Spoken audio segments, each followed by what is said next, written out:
नमस्कार बच्चों, आशा करता हूँ आप सभी अच्छे होंगे। आज हम पर्वत श्रृंखला के क्रम में पूर्वी घाट की चर्चा करेंगे। उन महत्वपूर्ण प्रश्नों की बात करेंगे जो समस्त प्रतियोगी परीक्षाओं में आते रहते हैं। जैसे इस श्रृंखला का विस्तार किन राज्यों में है, किस किस राज्य में इसके भाग को कुछ अलग नाम से जाना जाता है, जैसे आंध्र प्रदेश में नल्लामलाई, सर्वोच्च पर्वत श्रेणी जैसे अरावली के संदर्भ में, सतपुड़ा के संदर्भ में धूपगढ़ की बात की थी। इसी तरह हम यहाँ पर सर्वोच्च पर्वत शिखर को देखेंगे और साथ ही साथ तट के क्या नाम हैं। जैसे पश्चिमी घाट पे हमने कोंकण और मालाबार की बात की थी, वैसे ही यहाँ पर हम कोरोमंडल की चर्चा करेंगे। पहला पॉइंट अगर हम देखें तो पूर्वी घाट मुख्यतः उड़ीसा, आंध्र प्रदेश, तमिलनाडु, कुछ भाग कर्नाटक तथा कुछ भाग तेलंगाना तक फैला हुआ है।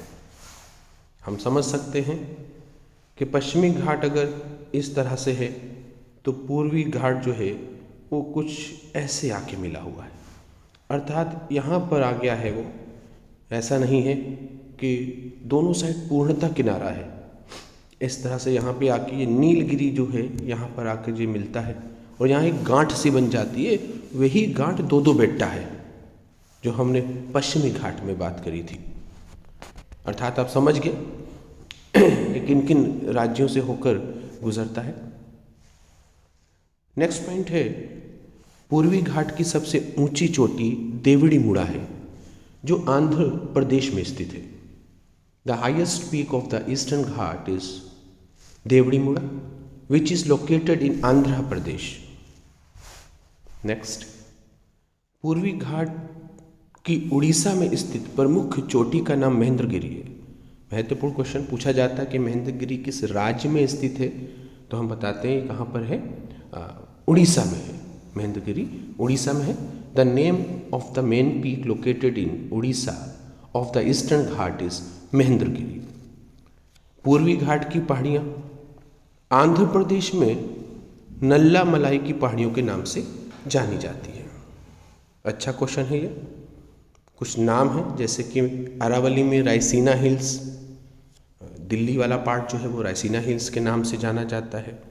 इसी तरह से अरावली का नाम हमने जरगा पहाड़ी, हर्षनाथ लास्ट पढ़ चुके हैं, आप देख सकते हैं। वैसे ही आंध्र प्रदेश में नल्लामलाई की पहाड़ियों के नाम से जाना जाता है। नल्लामलाई की पहाड़ियाँ कहाँ पर है, आंध्र प्रदेश में है। नेक्स्ट है, कर्नाटक में पूर्वी घाट की पहाड़ियाँ जावेती व शिवराय की पहाड़ियों के नाम से जानी जाती है। The hills of eastern Ghat in Karnataka are known as Javedi and Shivrai Hills. Next, पूर्वी घाट उड़ीसा से लेकर नीलगिरी तक फैला है। पूर्वी घाट पर वर्षा कम होती है तथा पश्चिमी घाट पर वर्षा अधिक होती है।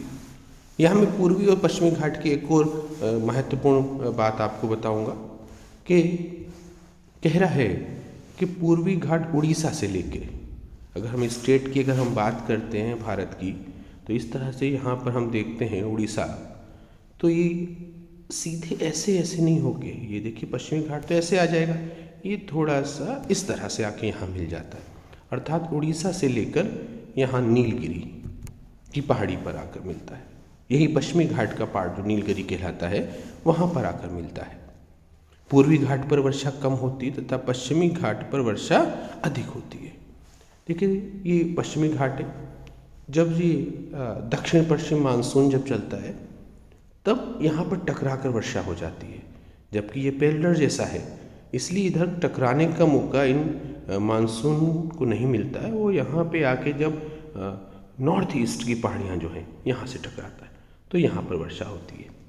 इसलिए ये कहा जाता है कि जब जैव विविधता की बात करते, बायोडाइवर्सिटी के लिए गर्मी भी चाहिए, नमी भी चाहिए, जब बारिश होती है तो यहाँ बारिश हो जाती है, इसलिए बायोडाइवर्सिटी यहाँ पर अधिक है। हमने साइलेंट वैली की जैसे बात की थी, टकराती हैं। टी बन जाता है, ऐसे टकराने का मौका मिलता है। हमने पीछे बात की थी कि अरावली के साइड में थार का मरुस्थल है, क्योंकि अरावली इस तरह से थी और यहाँ से जो मानसून है वो भी ऐसे बहा चला, तो पैरेलल हो गया, टी नहीं बना, टकराने का मौका नहीं मिला। तो यहाँ पे टकराने का मौका मिल जाता है, परंतु पूर्वी घाट पर टकराने का मौका नहीं मिलता है। इसलिए पश्चिमी घाट पर वर्षा अधिक होती है, पूर्वी घाट पर वर्षा कम होती है। परंतु ऊपर जाके नॉर्थ ईस्ट वाला जो पार्ट जो इस तरह से ऊपर जाके ये ऐसे जाके हो जाता है, जब तब यहाँ पे टकरा जाता है। इसलिए क्या होता है कि अधिक वर्षा नॉर्थ ईस्ट वाले पार्ट में भी होती है। इसी बात को कहा गया है कि पूर्वी घाट उड़ीसा से लेकर नीलगिरी तक फैला हुआ है। The eastern Ghat extend from Orissa to the Nilgiri.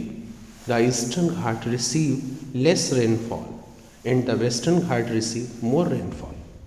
Right, next. यहाँ हम देखते हैं जिस तरह से हमने पश्चिमी घाट की बात की थी, उन घाट जो तट थे उनका जो नाम था, जैसे कोंकण की हमने बात की थी, फिर गोवा से लेकर नीचे कन्याकुमारी तक हम लोगों ने जो बात किया था। मालाबार तट की बात की थी, केरल का अधिकांश तट मालाबार कहलाता है। इसी तरह से हम बच्चों यहाँ पर देखते हैं ये वाला पार्ट जो है इस तरह से पश्चिमी घाट का। तो 3 भागों में इसको बांटा है। The eastern Ghat is divided into 3 parts, Coromandel coast, Northern Circars coast and Utkal coast. 3 तट हैं, कोरोमंडल का तट, उत्तरी सरकार का तट और उत्कल तट।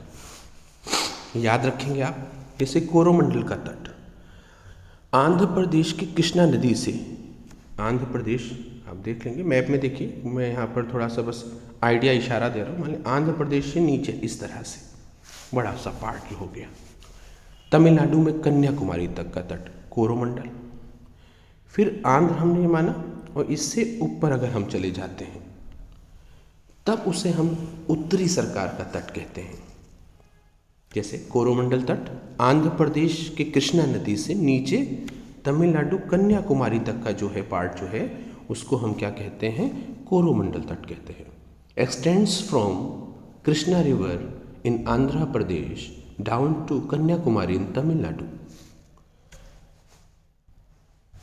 दूसरा उत्तरी सरकार, नॉर्थन सरकार, मैंने बताया मान ये इस तरह से, एक सेकेंड, ये हमने इंडिया किया तो एक हमने ये नीचे लिया कृष्णा से कन्याकुमारी तक, और फिर कृष्णा से ऊपर उत्तरी सरकार आंध्र प्रदेश की कृष्णा नदी से लेकर ऊपर उड़ीसा की महानदी के तट तक का भाग उत्तरी सरकार कहलाता है। The part from the Krishna river in Andhra Pradesh to the bank of Mahanadi in Orissa is called northern Sarkar, Uttari Sarkar कहलाता है। 3 पार्ट में हमने इस तट को बांटा था। तीसरा, महानदी से हुगली तक के तट को उत्कल तट कहते हैं। महानदी मीन्स उड़ीसा से लेकर ऊपर के लिए हुगली, कलकत्ता है ना, कलकत्ता किस नदी के तट पर, हुगली नदी के तट पर, वहाँ तक का जो पार्ट है उसे हम उत्कल तट कहते हैं। The part of the Hooghly coast from the Mahanadi is called the Utkal coast. Hooghly question आता रहा है कि नदियों के तट पर बसे नगरों की अगर हम बात करते तो हम देख सकते हैं कि जौनपुर जो है वो गोमती नदी के तट पर बसा हुआ है। उज्जैन शिप्रा नदी के तट पर बसा हुआ है। हैदराबाद मूसी नदी के तट पर बसा हुआ है। इस तरह से ये क्वेश्चन आते रहते हैं जिस पे हम ध्यान देंगे। बरेली रामगंगा नदी के तट पर बसा हुआ है। याद रखेंगे 2 बरेली हैं, एक बांस बरेली, एक राय बरेली है। राय बरेली में फैक्ट्री, रेल कोच फैक्ट्री की स्थापना, ये क्वेश्चन मैचिंग में आता रहता है। और बरेली जो है बांस के सामान के लिए बड़ा फेमस है, दिया सिलाई माचिस के लिए फेमस है। ये महत्वपूर्ण क्वेश्चन रहा है। अगला पॉइंट हम देखते हैं कि आम भाषा में उड़ीसा के पूर्वी तटीय मैदान को उत्कल तट तथा तमिलनाडु के तटीय मैदान को कोरोमंडल तट कहा जाता है।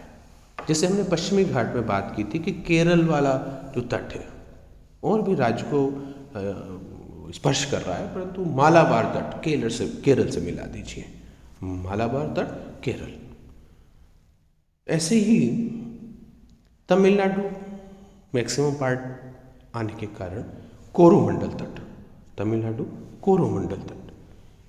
कॉमन वर्ड्स में अगर कहें तो the eastern coastal plain of Odisha is called the Utkal coast and the coastal plain of Tamil Nadu is called the Coromandel coast.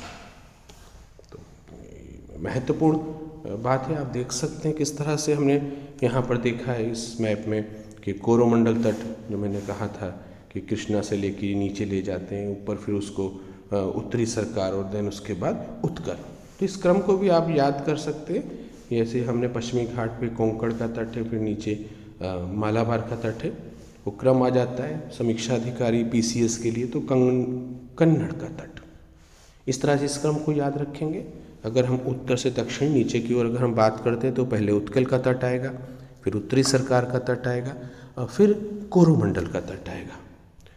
यहीं पर एक और मैं महत्वपूर्ण बात आपको बता दूं कि पश्चिमी घाट और पूर्वी घाट की एक खास बात है कि पश्चिमी घाट जो है वो कॉन्टिन्यूस है इस तरह से लगातार है, और जो पूर्वी घाट है वो कुछ इस तरह से है, इसमें कट है, समझ रहे हैं? ये देखिए कट है।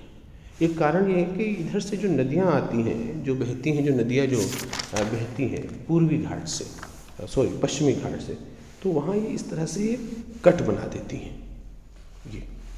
इसलिए हम इस बात को कहते हैं कि जो पश्चिमी घाट है वो लगातार फैला हुआ है, क्योंकि पश्चिमी घाट से गोदावरी, कृष्णा, कावेरी, में से गोदावरी निकली, कृष्णा निकली, कावेरी, तो इन्होंने क्या किया, सामने वाले को ऐसे कट मार दिया ये।